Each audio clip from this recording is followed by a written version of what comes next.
ሰላም ጤና ይስጥልኝ እንደምን ቆያችሁ ከቻናሏን የሚተላለፍላችሁ የዜና ሰዓታችን ላይ ትገኛላችሁ ሀገር ውስጥና ከውጭ እንዲሁም ቢዝነስ ዘገባዎችን ጨምሮ ወደናንተ እናደርሳለን ዜናዎችን እየመራው አብሬያችሁ ቆይታ ማደርገው ደግሞ እኔ ፍራታ ጥላሁን ነኝ መልካም ቆይታ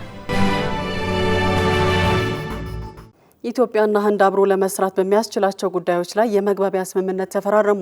በጉምሩክ የጋራ አስተዳደር ድጋፍ በኢፌዴሪ ውጭ ጉዳይ ሚኒስቴር የዳታ ማዕከል ምስረታ እንዲሁም በዓለም አቀፍ የሰላም ማስከበር ጉዳዮች ላይ የመግባቢያ ስምምነት ተፈራርመዋል። የመግባቢያ ስምምነቶቹ የተፈራረሙት ለህንዱ ጠቅላይ ሚኒስትር ናሬንድራ ሞዲ በብሔራዊ ቤተ መንግስት ይፋዊ አቀባበል ስነ ስርዓት ከተደረገ በኋላ ነው። ጠቅላይ ሚኒስትር ዶክተር አብይ አህመድ በማህበራዊ ትስስር ገጻቸው ላይ ባጋሩት መረጃ ከጠቅላይ ሚኒስትር ሞዲ ጋር በኢትዮጵያና በህንድ መካከል እያደገ የመጣውን ትብብርና የወል ቅድሚያዎች የሚያንጸባርቁ አዳዲስ የትብብር መስኮችን ቃኝተናል ብለዋል። ህንድና ኢትዮጵያ የረጅም ጊዜ አጋር መሆኗን ያስታወሱት ጠቅላይ ሚኒስትር አብይ አህመድ የዛሬዎቹ ውይይቶችና ስምምነቶችም ለጋራ ጥቅም በተለያዩ ዘርፎች ያሉንን ትብብሮች ለማስፋት ያለንን የጋራ ቁርጠኛ አቋም ያሳያሉ ብለዋል። የህንድ ጠቅላይ ሚኒስትር ናሬንድራ ሞዲ ለሁለት ቀናት ጉብኝት ትናንትና መሻሹን አዲስ አበባ መግባታቸውም ይታወሳል።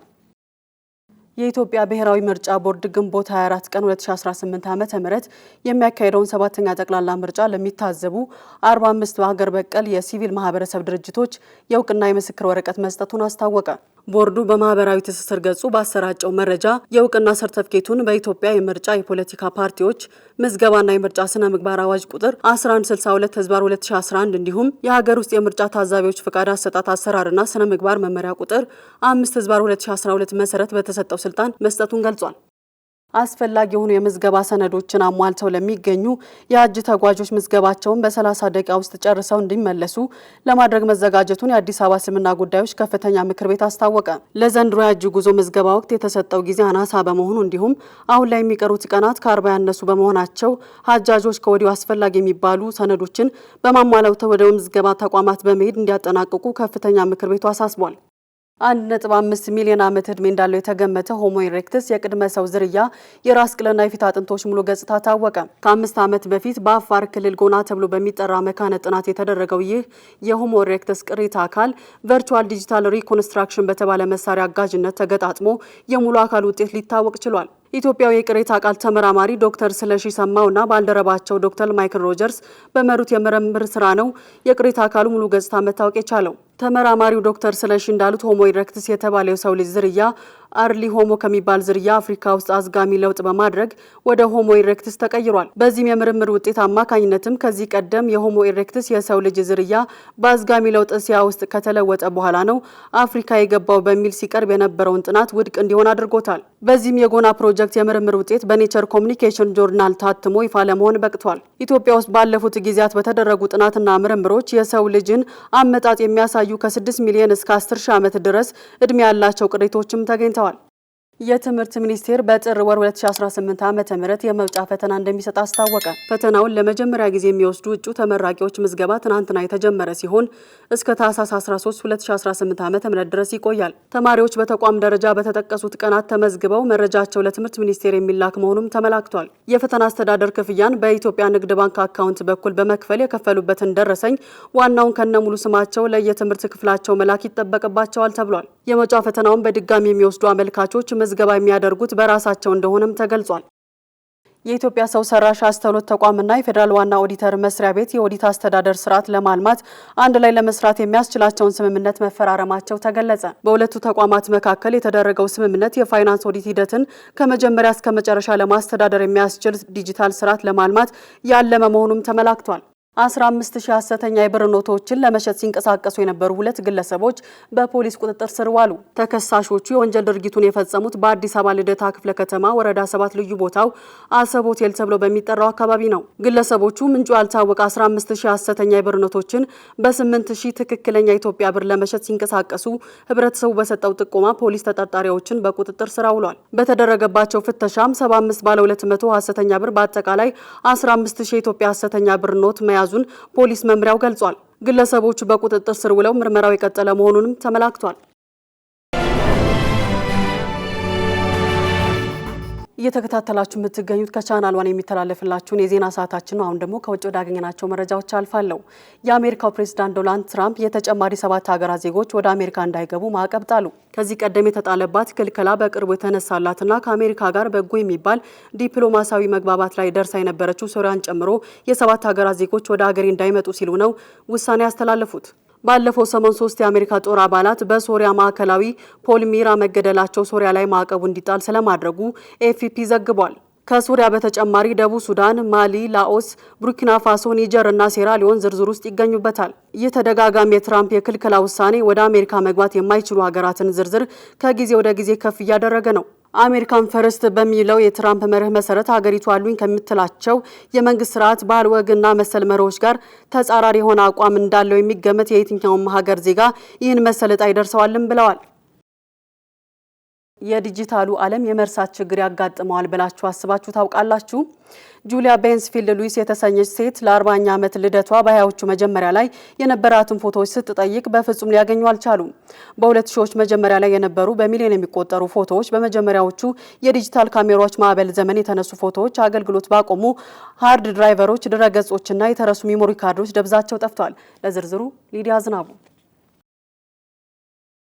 የዲጂታሉን ዓለም ይረሳል ያስባለው ጉዳይ በዓለማችን ተከስቷል። ይህም እንደ አውሮፓውያኑ አቆጣጠር በ2000ዎቹ መጀመሪያ ላይ የተነሱ ብዛት ያላቸው ዲጂታል ፎቶዎች እስከ መጨረሻው መጥፋታቸው ነው። ይህ ጊዜ ከፊልም ወደ ዲጂታል ካሜራዎች ፈጣን የተባለ የሽግግር ወቅት ቢሆንም ነገር ግን እንዳለንበት ጊዜ እንደ ክላውድ አይነት ምትክ የረጅም ጊዜ የማከማቻ መፍትሄዎች ግን አልነበሩም። በመሆኑም እንደ ላፕቶፕ፣ ሚሞሪ ካርድና ውጫዊ የሆኑ ሃርድ ድራይቭን የመሳሰሉ ሊጠፉና ሊሰበሩ በሚችሉ መሳሪያዎች እንዲሁም ማይስፔስ፣ ስናፕፊሽ እና ኮዳክ ጋለሪ ባሉ ገጾች ላይ ፎቶቸውን የሚያስቀምጡ ቢሆንም የዲጂታል መሳሪያዎች ብልሽት ሲያጋጥማቸው እንዲሁም የማከማቻ ገጾቹ ደግሞ ሲዘጉና ፖሊሲያቸውን ሲቀይሩ ብዙዎች ፎቶቸውን ማግኘት ሳይችሉ ቀርተዋል። ታዲያ ሉሲ የተሰኘችው ሴት በ40ኛ ዓመት የልደት ቀኗ በ20ዎቹ መጀመሪያ ላይ የነበሯትን ፎቶ ለማግኘት መቸገሯን ተናግራለች። ይሁን እንጂ ፎቶዎቿን በአግባቡ ማስቀመጧን እርግጠኛ ብትሆንም መልሳ ልታገኛቸው ግን አልቻለችም። ይህ ደግሞ ትዝታዋን በማጣቷ ለሉስ ጥልቅና ከባድ የሆነ ጉዳይ ያደርገዋል። በመሆኑም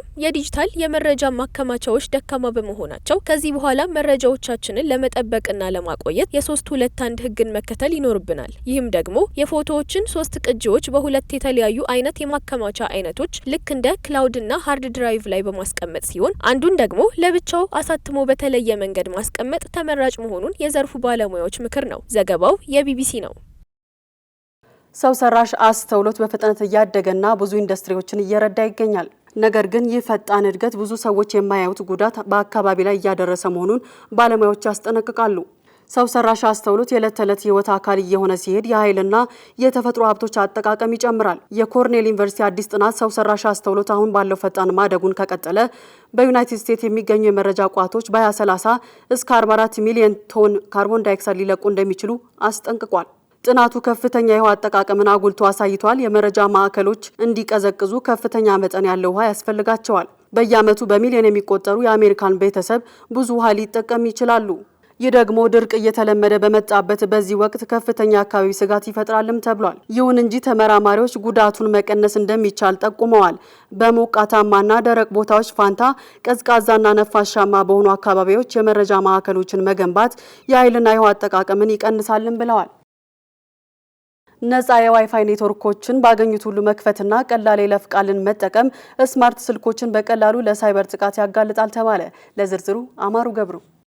ስማርት ስልኮች የተለያዩ የግልና ሚስጥራዊ መረጃዎች የሚያዝባቸው ከመሆናቸው ጋር በተገናኘ ለመረጃ መንታፊዎች በቀላሉ ኢላማ የመሆንና ለጥቃት የመጋለጥ እድላቸው ከፍተኛ መሆኑን ባለሙያዎች ይናገራሉ። ስልካችንን በቀላሉ ለመረጃ መንታፊዎች ያጋልጣሉ ከሚባሉ ጎጂ የአጠቃቀም ልምዶች መካከል የዋይፋይ አጠቃቀም በዋነኝነት ይነሳል። በካፌዎች፣ በአውሮፕላን ማረፊያዎች ወይም ሕዝብ በስፋት የሚንቀሳቀስባቸው ቦታዎች የሚገኙ ነፃ የዋይፋይ ኔትወርኮች በቀላሉ ለመጥለፍ የተመቸ ስለመሆናቸውም ተረጋግጧል። ተረጋግጧል። በእነዚህ ኔትወርኮች ተጠቅመን የባንክ አካውንታችንን መክፈት ወይም ሚስጥራዊ የሆኑ መረጃዎችን መላላክ ከፍተኛ አደጋ እንዳለው ባለሙያዎች ይገልጻሉ። በሌላ በኩል ስልካችንን በሚስጥር ቁጥር ለመቆለፍ የምንጠቀመው ስልት ጥንቃቄ ሊደረግበት እንደሚገባ የሚመክሩት የሳይበር ቁጥጥር ባለሙያዎች እንደ 12340000 ወይም የልደት ቀንን የመሳሰሉ በቀላሉ የሚገመቱ የይለፍ ቃላትን መጠቀም የመረጃ መንታፊዎችን ስራ ያቀልላቸዋል ብለዋል። በቴሌግራም ወይም በተለያዩ ድረገጾች አማካኝነት የምንጭናቸው የተለያዩ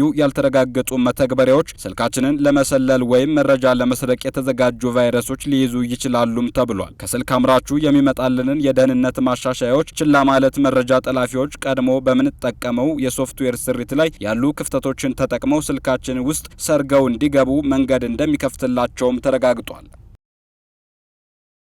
በአመጋገብ መዛባት ችግር ምክንያት በእንግሊዝ የሚኖሩ አዋቂ ሰዎች የሕክምና እርዳታ ለማግኘት ከ2 ዓመታት በላይ ወረፋ ይጠብቃሉ ሲል አዲስ የወጣ ጥናት አመላክቷል። ሄሮዳዊት ንጉሴ ዝርዝር አላት።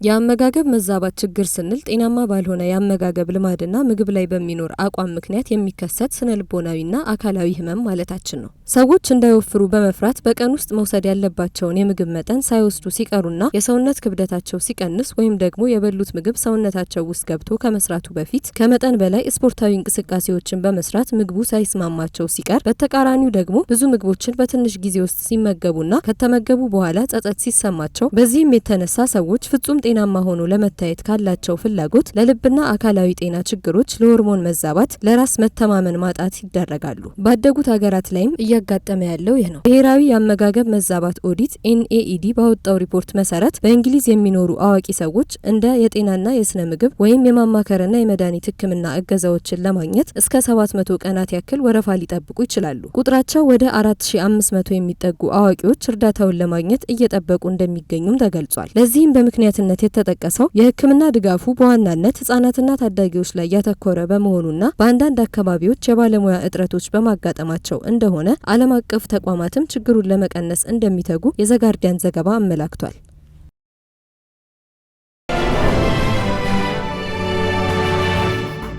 እየተከታተላችሁ የምትገኙት ከቻናሏን የሚተላለፍላችሁ የዜና ሰዓታችን ነው። አሁን ደግሞ ሳምንቱን በታሪክ የምንቃኝበት ሰዓታችን ላይ ትገኛላችሁ።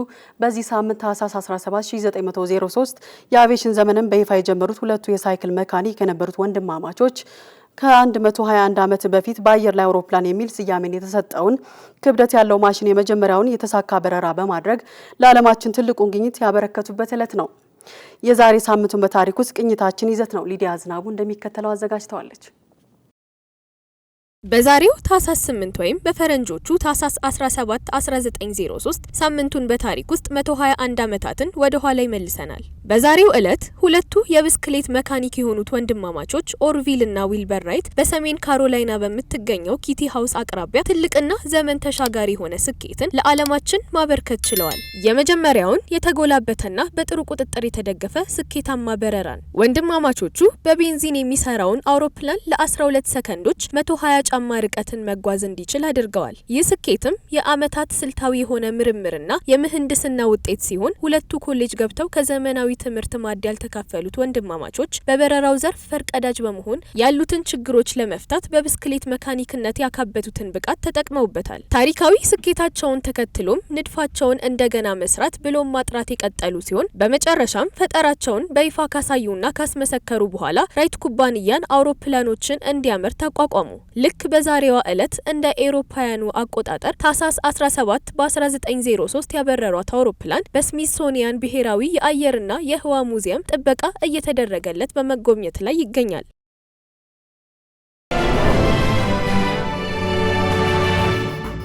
በመጨረሻም የቢዝነስ ዘገባዎችን ወደ እናንተ አደርሳለሁ።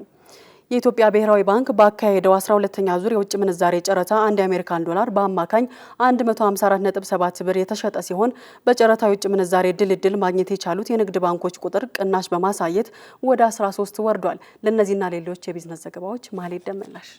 የኢትዮጵያ ብሔራዊ ባንክ ባካሄደው 12ኛ ዙር የውጭ ምንዛሬ ጨረታ አንድ የአሜሪካን ዶላር በአማካኝ 154.7 ብር የተሸጠ ሲሆን በጨረታው የውጭ ምንዛሬ ድልድል ማግኘት የቻሉት የንግድ ባንኮች ቁጥር ቅናሽ ማሳየቱ ተገልጿል። ብሔራዊ ባንኩ ለሽያጭ ያቀረበው አጠቃላይ የገንዘብ መጠን 50 ሚሊዮን ዶላር ሲሆን የውጭ ምንዛሬ ድልድል ያገኙት ባንኮች 13 ብቻ ናቸው። ይህ ቁጥር ከ2 ሳምንት በፊት በተካሄደው 11ኛው ዙር ጨረታ ድልድል ካገኙት 17 ባንኮች ጋር ሲነጻጸር የ4 ባንኮች ቅናሽ መታየቱ ተመላክቷል።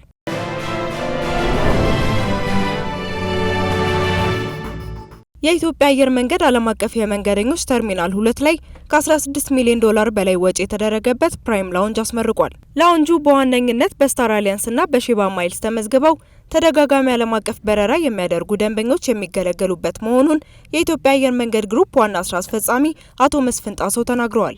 ላውንጁ በአንድ ጊዜ ከ1000 በላይ መንገደኞችን የማስተናገድ አቅም እንዳለው የተገለጸ ሲሆን አየር መንገዱ ከዚህ በፊት አገልግሎት ሲሰጥ ከቆየባቸው ጎልደን እና ከሲልቨር ደረጃ በተጨማሪ አዲስ በተመረቀው ላውንጅ በፕላቲኒየም ደረጃ አገልግሎት የሚሰጥ መሆኑን ዋና ስራ አስፈጻሚው ገልጸዋል። በስነ ስርዓቱ ላይም የኢትዮጵያ አየር ኃይል ዋና አዛዥ ሌተናል ጀነራል ይልማ መርጋሳ አየር መንገዱ ራሱን እያሻሻለ ዓለም አቀፍ ተወዳዳሪነቱን እያስቀጠለ ይሄዳል ብለዋል።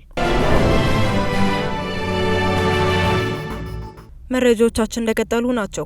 ዳሽን ባንክ በቴሌብር አማካኝነት ለሰጣቸው ብድሮች የቅጣት ክፍያ በቀነ ገደብ ሊያነሳ ነው። ባንኩ ባወጣው መግለጫ ከኢትዮ ቴሌኮም ጋር በመተባበር በቴሌብር አማካኝነት ለተጠቃሚዎቹ የብድር አገልግሎትን ሲያቀርብ እንደነበረ ገልጿል። በመሆኑም ደንበኞቹ ይህን የብድር አገልግሎት ሲወስዱ በሚፈጽሙት ውል ላይ የክፍያ ጊዜ ቀነ ገደብ ሰፍሯል። ነገር ግን በውሉ መሰረት በተቀመጠው ቀነ ገደብ ያልተከፈለ የብድር ዕዳ ያለባቸው ደንበኞቹ ከታህሳስ 3 ቀን 2018 ዓመት ጀምሮ ባሉት 15 ቀናት ውስጥ ዕዳቸውን ሙሉ በሙሉ ከፍለው ለሚያጠናቅቁ ደንበኞቹ ካለባቸው ዕዳ ውስጥ የቅጣት ክፍያ እንዲነሳላቸው መወሰኑን ያስታወቀው። በዚህም ደንበኞቹ ይህን እድል ተጠቅመው በተሰጣቸው ቀነ ገደብ ግዴታቸውን እንዲወጡ ባንኩ አሳስቧል። ደንበኞቹ ዕዳቸውን ከተጠቀሰው ቀን ጀምሮ ባሉት 15 ቀናት ውስጥ የማይከፍሉ ከሆነ ባንኩ ክስ በማቅረብ በሕግ አግባብ እንዲከፍሉ እንደሚያደርግም አስታውቋል። ዶንኪ ድራይቭ የተሰኘ አዲስ የሜትር ታክሲ አገልግሎት ይፋ ሆነ። ይህ የሜትር ታክሲ ከአሽከርካሪ በተጨማሪ ደንበኛው የሜትር ታክሲ አገልግሎትን የማስጀመር ስነ ስርዓት ያለው እንደሆነ የተገለጸ ሲሆን በዶንኪ ድራይቭ መተግበሪያ ደንበኞች አገልግሎት ማግኘት ይችላሉ። በተጨማሪም እስካሁን ከሜትር ታክሲ አገልግሎት ጋር በተያያዘ ይነሱ የነበሩ ቅሬታዎችን ለመፍታት የተለያዩ መፍትሄዎችን ይዞ እንደቀረበ የተጠቀሰ ሲሆን ከነዚህም መካከል ደንበኞች ስልክ ቁጥራቸውን መስጠት ሳይጠበቅባቸው በመለያ ኮድ አገልግሎት ማግኘትና በዋጋ መደራደር በመተግበሪያው መካተታቸው ተገልጿል። ዶንኪ ድራይቭ ለአሽከርካሪዎችም ለተጠቃሚዎችም ምቹ መተግበሪያ ነው። ይህም አሽከርካሪዎችንና ደንበኞችን በአንድ ላይ አካቶ የያዘ አፕሊኬሽን ወይም መተግበሪያ ነው። ከዚህ በፊት እንደምናውቀው አብዛኛው ጊዜ የከስተመር ኦር ደግሞ የተጠቃሚና የአሽከርካሪ ወይም የድራይቨር አፕሊኬሽን የተለያዩ ናቸው። ነገር ግን ዶንኪ ድራይቭ ላይ ያለው ምንድነው? ሁለቱንም አንድ ላይ ኮምባይን በማድረግ ፊቸሩን ዩኒክ ያደርገዋል ማለት ነው። በተጨማሪም አሽከርካሪዎች ለሚገጥማቸው የመለዋወጫ የነዳጅና ሌሎች የገንዘብ እጥረት ችግሮችን ለመፍታት ከኦሮሚያ ባንክ ጋር በመተባበር ከ5000 እስከ 50000 ብር ድረስ ያለ ማስያዣና ወለድ ብድር የሚያገኙበት አሰራር ተመቻችቷል። ዚምባብዌ የውጭ ሀገር ዜጎች በታክሲና በዳቦ ቤት ስራዎች እንዳይሰማሩ መከልከሏን አስታወቀች። በዚህም በ14 የስራ ዘርፎች ላይ የስራ ዕድል ለመፍጠር በማሰብ ለሀገር ውስጥ ዜጎች ቅድሚያ ለመስጠት ተወስኗል። ውሳኔ ከተላለፈባቸው የስራ መስኮች ውስጥ የጸጉር ቤት ስራዎች፣ የውበት ሳሎን አገልግሎት ሰጪነት፣ የጥበቃ አገልግሎት፣ የቅጥር ኤጀንሲዎች፣ የማስታወቂያ ኤጀንሲዎች፣ የብረታ ብረት ምርትና የመድኃኒት ችርቻሮ ተካተዋል። ከዚህ ባለፈም በውጭ ዜጎች የበላይነት የተያዙ የኢንዱስትሪ ዘርፎች 75 ከመቶ የሚሆነውን በቀጣዮቹ 3 ዓመታት ለሀገር ውስጥ ኢንቨስተሮች እንዲሸጋገር መወሰኑ ተገልጿል። እንደ አፍሪካ ቢዝነስ ኢንሳይደር መረጃ ዚምባብዌ ከፍተኛ ስራ አጥነት ከሚስተዋሉባቸው የአፍሪካ ሀገራት በቀዳሚነት ትጠቀሳለች። የዕለቱ የመጨረሻው የቢዝነስ መረጃችን ደቡብ ኮሪያና ዩናይትድ ኪንግደምን ይመለከታል። ደቡብ ኮሪያና ዩናይትድ ኪንግደም ከ2 ዓመታት ውይይት በኋላ ከኮሪያ ወደ ዩናይትድ ኪንግደም የሚላኩ ምርቶችን መነሻ ደንቦችን በማቅለልና በሁለቱም ገበያዎች አዳዲስ ዘርፎችን በመክፈት የሁለትዮሽ ንግድን ለማስፋፋት የሚያስችል የተሻለ የንግድ ስምምነት መፈራረማቸውን የደቡብ ኮሪያ ንግድ ሚኒስቴር አስታወቀ። በለንደን በተፈረመው በዚህ ስምምነት ሁለቱ ሀገራት በ2019 ፈርመውት የነበረውን የንግድ ስምምነት ያሻሻለ ሲሆን በአዲሱ ስምምነት መሰረት ብሪታንያ ከደቡብ ኮሪያ የሚላኩ መኪኖችን እንዲሁም የውበትና የምግብ ምርቶች የመነሻ ደንቦችን ለማጠቃለል ተስማምታለች። እንደ አናዶሉ መረጃ መኪኖች ደቡብ ኮሪያ ወደ ብሪታንያ የምትልካቸው ቁልፍ ነገሮች መካከል ሲሆን ሀገሪቱ ከምትልከው ጠቅላላ ምርት 36 ከመቶ ያህሉን ይሸፍናል። ስትከታተሉ የቆያችሁት ከቻናሏን የሚተላለፍላችሁን የዜና ሰዓታችንን ነበረ። ዜናዎቹን እየመራው አብሬያችሁ ቆይታ ያደረኩት ደግሞ እኔ ፍራታ ጥላሁን ነበርኩኝ። ሌሎች የቻናሏን ፕሮግራሞች ይቀጥላሉ። መልካም ጊዜን ተመኘ።